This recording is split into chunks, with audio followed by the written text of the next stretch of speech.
Welcome to FoundHer Rising, the podcast for women founders in wellness coaching and consulting who are ready to build businesses that create freedom, impact, and income. I'm your host, Christine Huckala, business coach, former psychotherapist, and mentor to women scaling service-based businesses.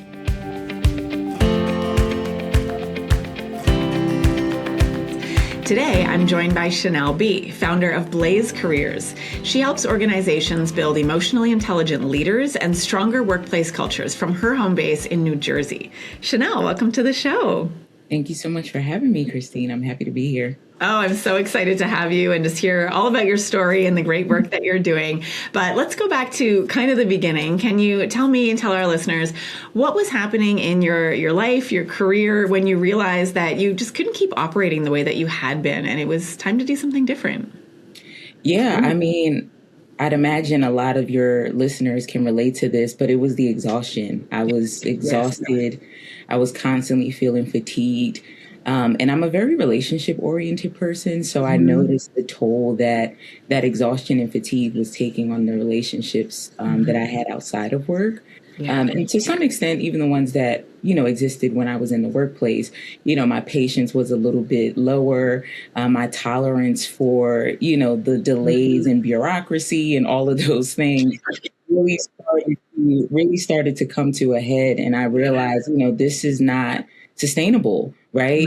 So it really caused me to pause and think a little bit deeper about why I was making the decisions that I was making. And is this the only way for me to be able to achieve success? And that was when I started to have some really uncomfortable conversations with myself to figure out if I do pivot, what does that look like? And, there's so many uncertainties. So how do I prepare myself as best as possible for the transition should I want to take the leap?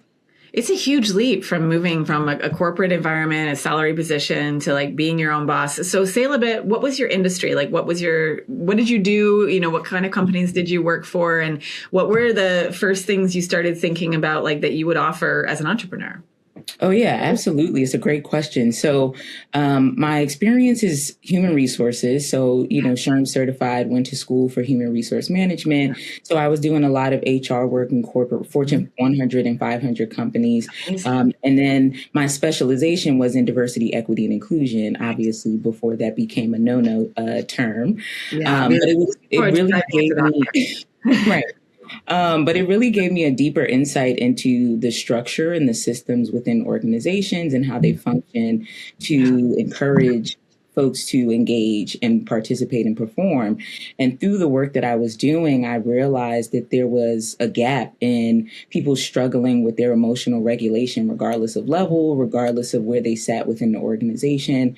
And I think that we all know the workplace is one of the most stressful places to exist. So it was really just eye-opening to notice the way in which the stress took a toll on any given person, and their ability to navigate through that is what led to those positive outcomes. So I recognized that there was an opportunity for me to, number one, build my knowledge and awareness about emotional regulation and how humans perform under stress from a psychological and neurological stance, and then provide them with practical tools that they could use to navigate through, because it's not necessarily a problem to be solved. It's building the muscle like anything else to be able to manage through.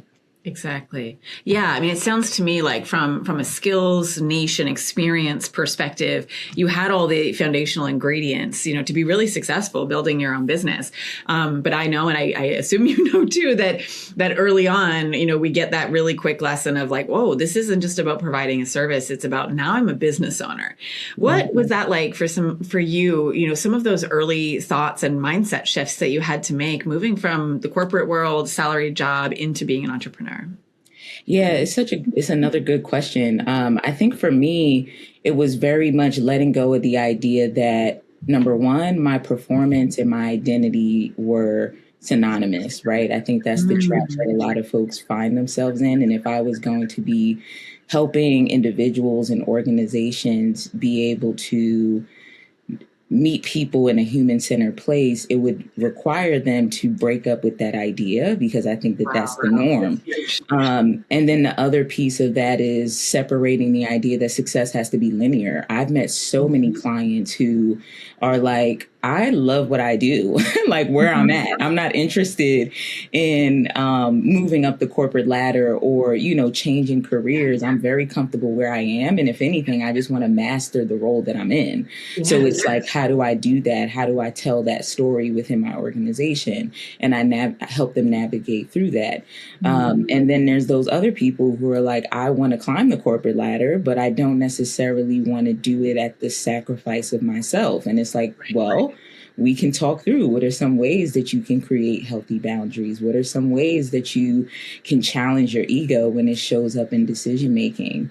And then there's also those people who just feel misaligned. So my target demographic is those people who have been traditionally told that their success has to look a certain way. And as a result, they've suppressed their purpose and their passion. So I help them bring that back to the surface and then give them the tools to be able to find the work that really matters most to them. And sometimes that is still being in a corporate space. It may just be shifting into a different position, or it may be, let's have a conversation about transitioning into something else. And as you can imagine, there's lots of fear that comes to the surface, which is what makes my part as the entrepreneur so valuable, because I tell them, I also feel that like you aren't alone. It's a huge leap. And please let me validate your experience in that it would be weird if you weren't afraid, right? Like our brain is hardwired to be a little bit nervous when it comes to change. So, grounding them in that and then letting them know that someone's in their corner to kind of walk them through along the journey and help them set some milestones to be able to affirm that they're progressing in the right direction. Yeah. One of the things I'm so appreciating about your story and you sharing how you work with clients is that it all really starts with validating where these folks are coming from. And not only that, but what it is that they want, and that that's okay. And that their success and their growth doesn't need to look a particular type of way. Yeah. And where you really start is by honoring that and then creating a plan, forward that works for them. And it sounds like, you did that for yourself. You realized that in corporate, like that was not aligned with you, that you had something else that you want to offer. Say a little bit about when you first went out on your own, what informed, who you wanted to work with and how you would work, and how did you get some of those first clients? Yeah, it's such a good question. So I think the client piece was definitely tapping into my network. As I mentioned, I'm a very relationship-oriented person. Mm-hmm. So through the work that I was doing, I was able to touch so many different leaders, so many different individuals and partners within the organization, and they were able to see my work at a large scale. Mm-hmm. So to some degree, they had an understanding of what I was capable of doing, and they also knew the passion that I had for helping others and motivating others, encouraging folks to perform at their best. So when I told them that I was going into coaching, I was going into consulting, they were like, well, this makes total sense and you'll be phenomenal at it. Please tell me how I can help. And then there were some people who were just like, I wish I would have known sooner. Like there's so many people I know who use your services. And then, introductions would happen. And then I would just kind of, take it from there, get a sense, ask them a couple of questions to get a sense of what it is that they were looking for, what feels out of alignment for them, and how we can, what is it that they're actually looking to accomplish? And then that would allow me to create some sort of workshop, if it was an organization coming to me, or it would be some sort of plan for the individual to help them achieve said goals within a specific time frame. And it was a really great way for me to just show a little bit of myself and tell my story, which I think helped to really build that trust with people. And I recognize that that's not always everyone's story. But I am a very huge fan of not taking the beaten path, right? So for me, I hear you. For me, I was never someone who was like, well, let me chase leads. It was very much like, what are some unconventional ways that I can get my message out there and speak to the individual? I think in the current climate, everyone can relate to feeling burnt out or feeling stressed or overwhelmed when it comes to managing their day-to-day responsibilities. And I'm sure if we're we're to some degree self-aware enough, we recognize that sometimes our response to that stress isn't always healthy. So that's the part that I use to be able to draw people in. It's like, if you've experienced this, like, have you ever considered this? Or here's some practical approaches. And then that would pique people's interest to better understand how it is that I can help them and their organizations. Yeah, you mentioned it a couple of times, like how you see yourself and you identify as a relational person. I can certainly hear that in the way you talk and the way you've built your business.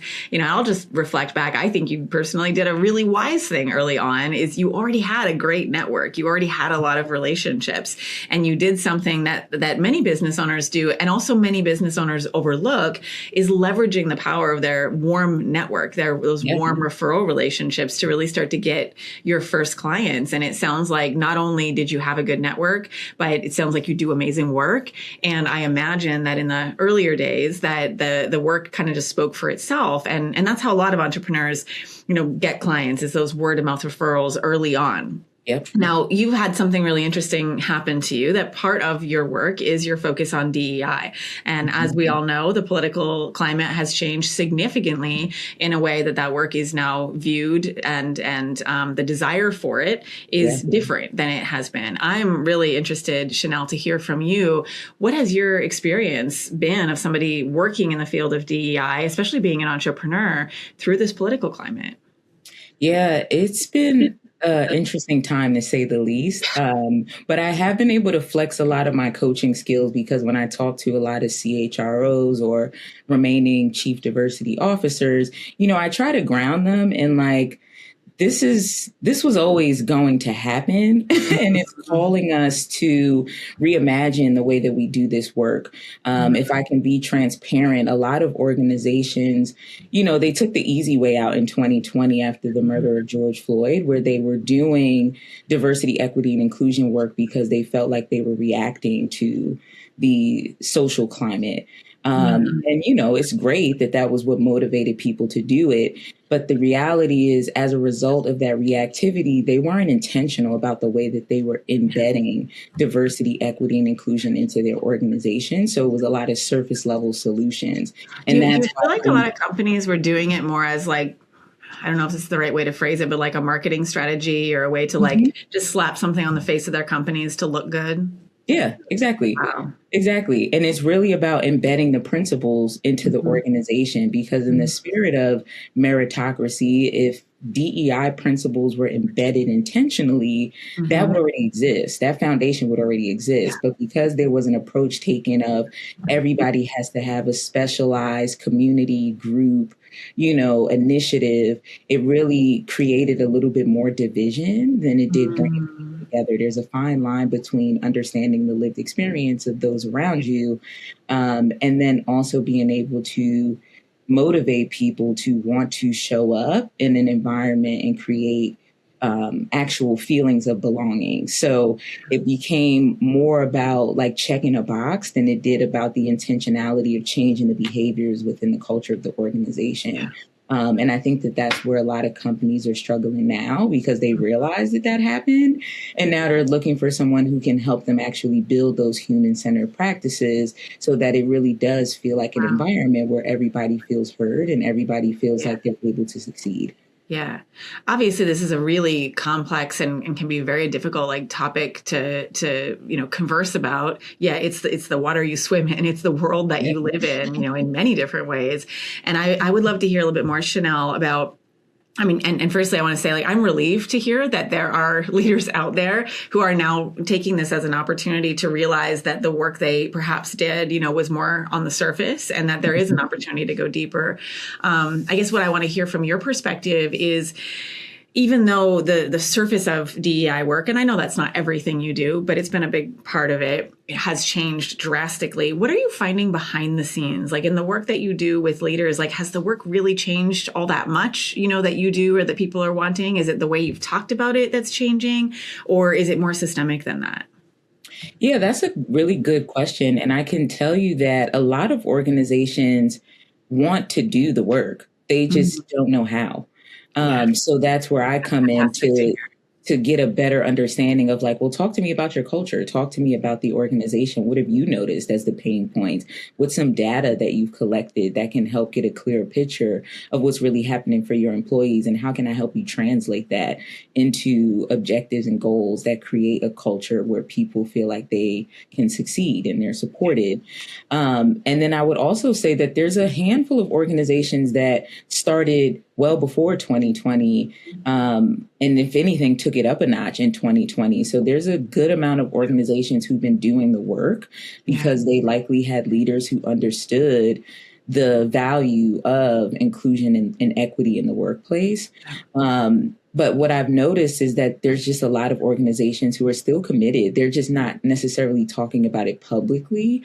A little bit because of the advice from their legal team, but then also just because the current climate, right? Like it's risky. It's hard when there's a potential for a small thing to be taken out of context and then blown up by the media. And then next thing you know, there's another thing that the organization has to take care of or address while they're also navigating all of the other things that are ripple effects of this current climate. So it seems like they're just playing it safe. But the work is still happening.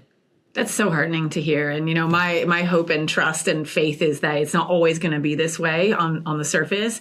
And at the same time, I'm so heartened to hear that there are good leaders out there and organizations that are committed to doing this work regardless. If something in this episode feels uncomfortably familiar, that's not an accident.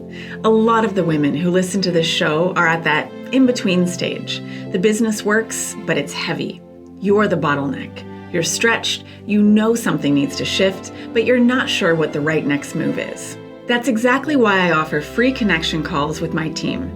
It's not a pitch, it's a real conversation about where you are, what's actually in the way, and whether I'm the right person to help you scale this without burning out or compromising your values. If you want clarity instead of more guessing, book one. The link's in the show notes. All right, let's keep going. And what I'm curious about is you were going through not only a pivotal time of like starting and growing your own service-based business, but also like your industry has been so significantly impacted, through the changes in the political climate. What has your experience been as a business owner in how you've pivoted, how you've changed your offerings, like where you've grown into today as a result of how things have unfolded over the last few years? Yeah, so I haven't had to shift too much because, as I mentioned, a lot of companies now are realizing that they had the best of intentions, but didn't have the best execution. So they're actually looking for folks like me to help them figure out like how they should navigate forward and what it looks like for, AI to be integrated into some of the things that they do and how that influences DEI and inclusion. And for me, it's actually been pretty great. Like a lot of people are like, I don't know if this is the right way to say it, and you correct me, but like it almost sounds like it's made your work easier. Like that people are now waking up and kind of coming to you and saying like, actually, we really need this. Like, come in and help us. Yeah. I think the barrier has been that the consulting space is just very oversaturated. I think that's a truth that we can just say out loud. So as a result, I have had to pivot. If we're talking about pivots and adjusting, it's not so much about the products, but just my approach. So it's very much making sure that it's clear that I understand the work, I understand the pain points, and that I have a clear direction about how I can help them move forward. So really building a repository of case studies that I can leverage to show them the way that I've helped other organizations, and then talking thoughtfully about the connection between leadership development and culture, inclusive culture. Because the reality is if your leaders aren't intentional, if your leaders don't understand the way that they show up and how it impacts the teams that they support, that creates a performance and engagement issue. And then I've also been leaning more into data and research. So I joke with people all the time and say, I've never thought that I would end up being a researcher, but like it's such a huge part of my job because it's important for me to have that advanced knowledge that I can bring to organizations. And it's not to say that those organizations don't want to to have the information. They just may not have the time to like stay up to date with all of the things that are happening, and the rate of change being as aggressive as it is. So it really gives me an opportunity to come in, slow things down and say like, hey, I got you. And again, that trust is really what helps to solidify the contract or the partnership. Yeah. Some of these shifts you're talking about remind me of, a really natural stage that I see entrepreneurs go through.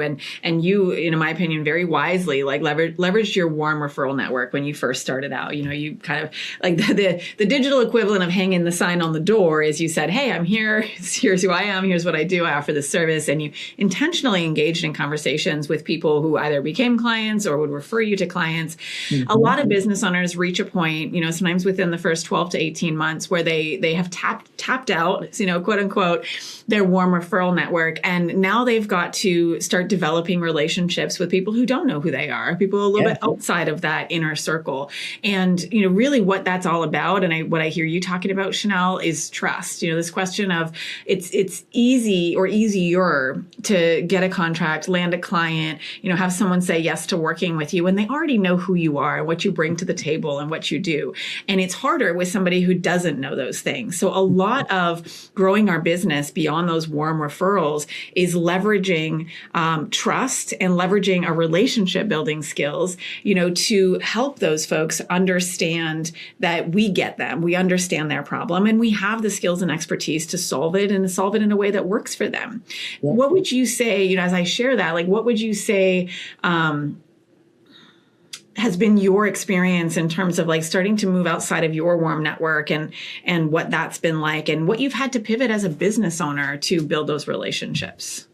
Yeah, I mean, it requires intentionality and a little bit of strategy. So I've been very thoughtful about where, and again, this goes back to some of the research, right? So I've done some market research to get a better sense of like, where's my target audience hanging out? Like, where do they like to be? What type of things are they looking to what kind of spaces are they in where they're learning more about how to navigate their emotions and how to understand themselves better and really doing the personal growth work, and then positioning myself in those opportunities, right? So if that means that there's a specific networking opportunity or there's a particular conference that makes sense for me to spend the money to have a table at, that gives me the opportunity to get in front of those folks and just making sure that I have my elevator pitch, ready to go, so that I'm able to share that. And again, just tapping into the storytelling element, because that's what people are looking for today, is like in a space where everybody is like doing their own thing. And, social media has made it so easy to have a presence and a voice. People are able to see through the fluff. So I pride myself on, showing up as my authentic self and trusting that the people who need my support will find me, and I can be okay if my message isn't for everyone. I think that's part of the reality of being an entrepreneur is like, sure, it'd be great if every single person loved whatever it is that you're putting out, but that's not the reality. So it's like getting through and being okay with the fact that, if I'm able to meet the people who need my support the most, that's enough for me. And arguably, like, that's actually what makes businesses successful, is getting clear about not just who they serve, but who they don't serve. Right? Very few successful businesses serve everyone. And those that I see that are most successful get really clear. And I'm curious, would you say that that's one of the biggest or shifts you've had to make or challenges that you've come up against as a business owner is how do I then niche and identify my target audience and put myself in spaces and have conversations to keep growing the business beyond the warm network?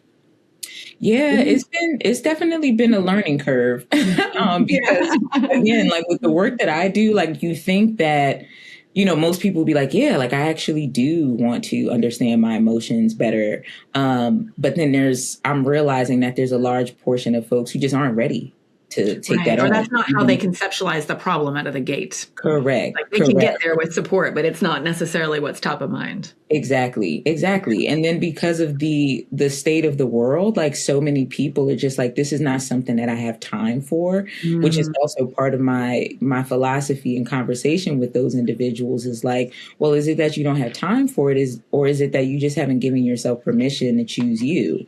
Because this is mm, about you. yeah. This is Yeah. about how you show up. This is about how you take back your agency so that you can live a more purposeful life. Yeah. And usually that's when it's like, well, now I never thought about it that way. You're, Yeah. you're saying something and now I'm intrigued. Yes, exactly. Sometimes it really is just being able to meet people where they are.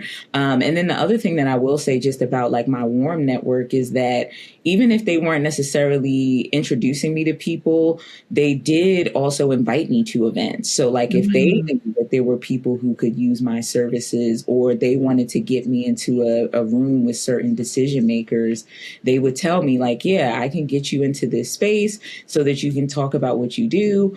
And mm. that would also open doors to, a multitude of people that I may not have otherwise had access to. Yeah, that's fantastic. Just going back for a second to what you were saying about not having time, it reminds me one of the lenses that I look through, and I personally find this helpful, whether it's talking with a potential client, in a sales conversation or on my own business, is Mm-hmm. when I hear folks say, when I find myself saying, like, I don't have time, the way that I try to reframe that is this isn't a priority right now. Yep. Right. And then I start to get curious about, for myself, especially like, if this isn't a priority, what is? What is Right. it that's taking my time, right? That I'm actually putting as a priority because we always have time. Everybody has time.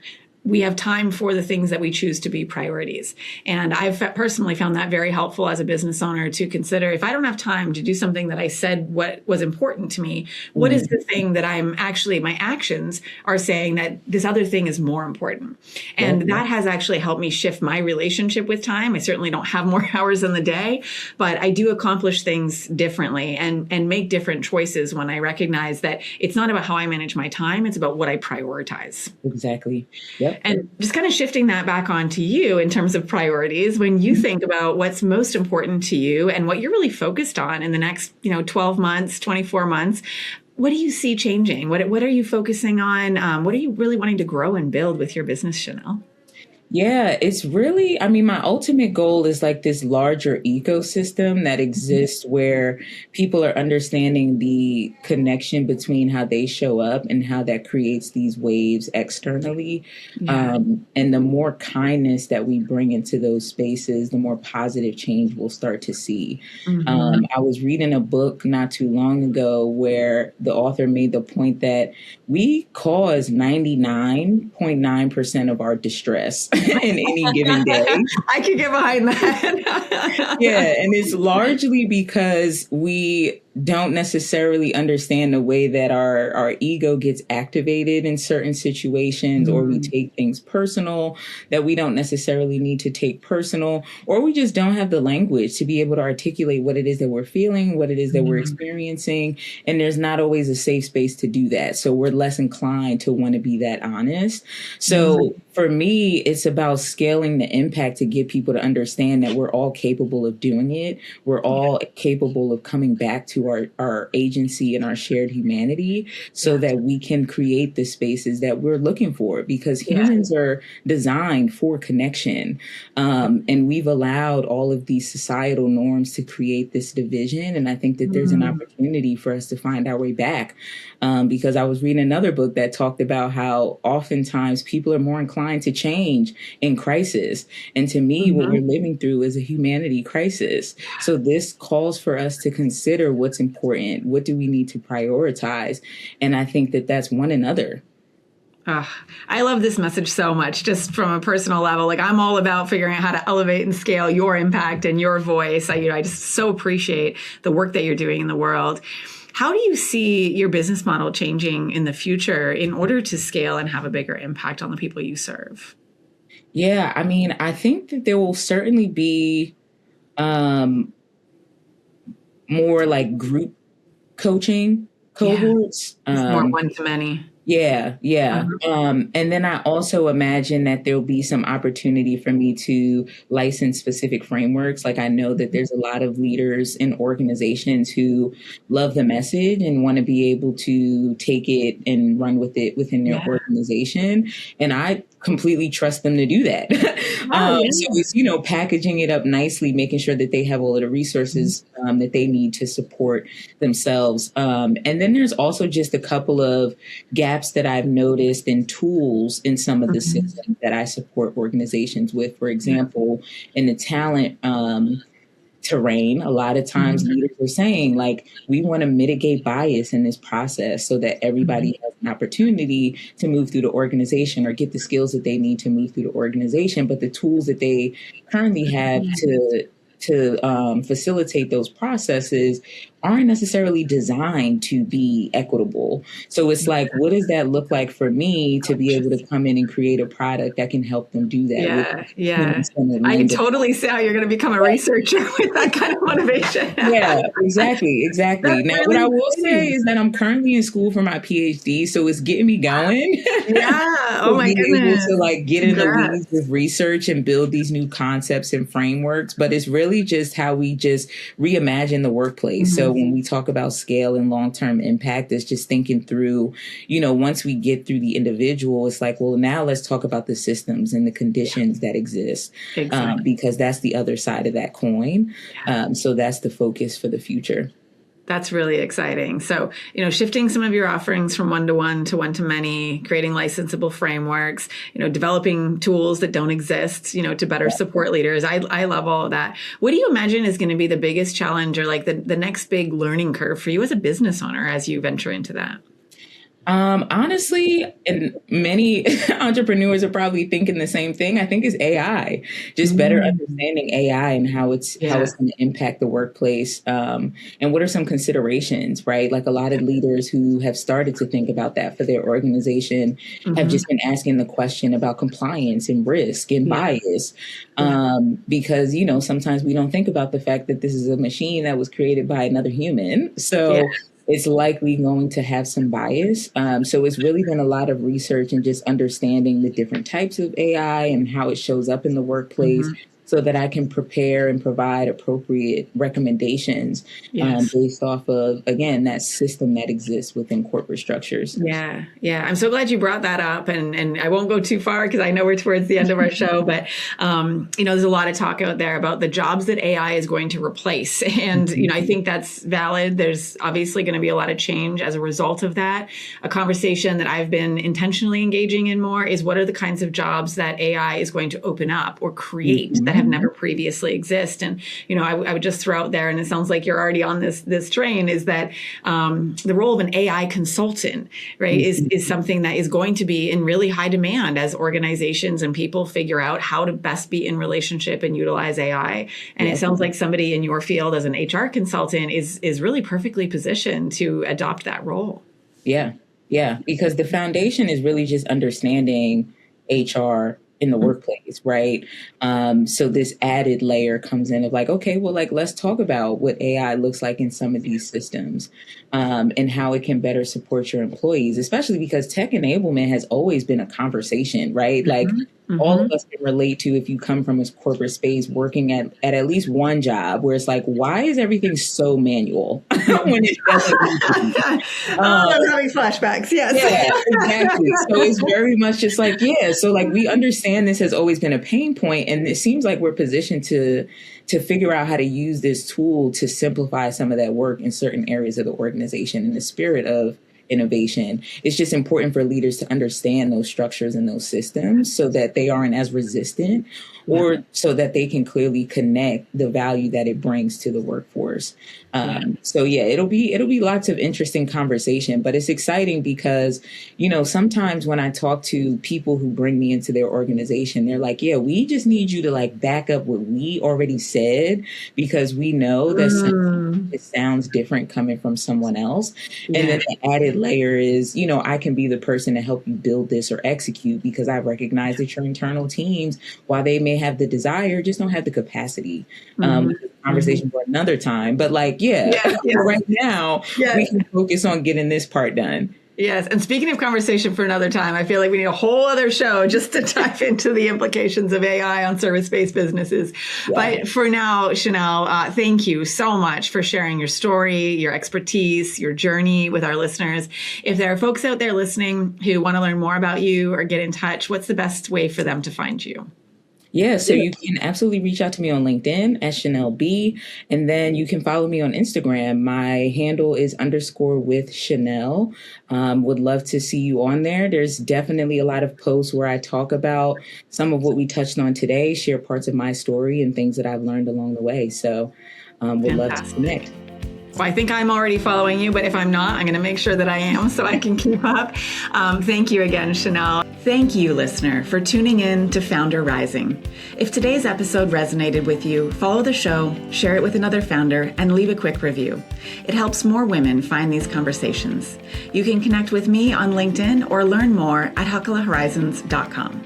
Until next time, keep rising and keep building the business that gives you freedom to live, lead, and create on your terms.